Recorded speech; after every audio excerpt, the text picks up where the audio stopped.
So, the previous message was about jinns being like pretending to be someone's higher self. But this particular jinn was sent by a sorcerer or a sorceress, okay? Because we have warning to a sorcerer or sorceress, sorcery about a boomerang.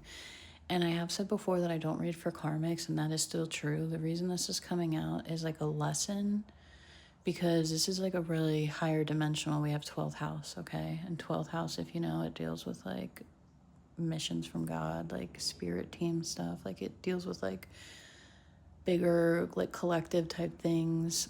Anyway, the point for me harping on about this is just to say, like, I'm not going to say that like a witch is good or bad. I'm not going to say that a sorceress is good or bad. I'm going to say that the intention behind the action of any of those people is what makes them quote unquote good or quote unquote bad, okay?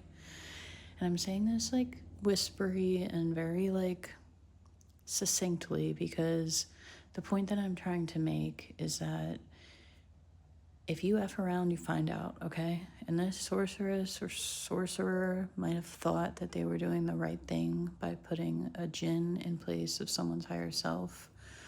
Or this person never knew what a higher self was, and then this sorcerer or sorceress sent a jinn as an illusion to someone.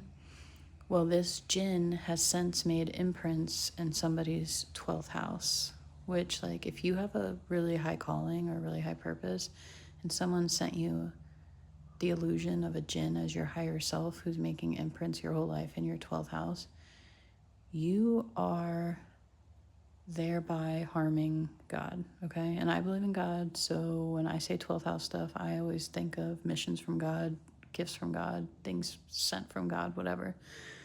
So since I'm doing this reading, I'm sitting here thinking that that's what this sorcerer or sorceress like interrupted or tried to interrupt, something they couldn't stop, but they did slow down. And that is why this is boomeranging back to this sorcerer, this sorceress. So I don't know how the rest of you do things, but I always pray on everything before I do it to make sure that I'm getting the right message and doing the right thing. And I also don't attempt to control anyone's free will because I don't believe that that is correct. Even if I was not a God-fearing person, I would still not want to control people in that way. So I just want to be clear, make your actions keep you one with God, not in hell, quote unquote, or not, make sure you're not separated from God.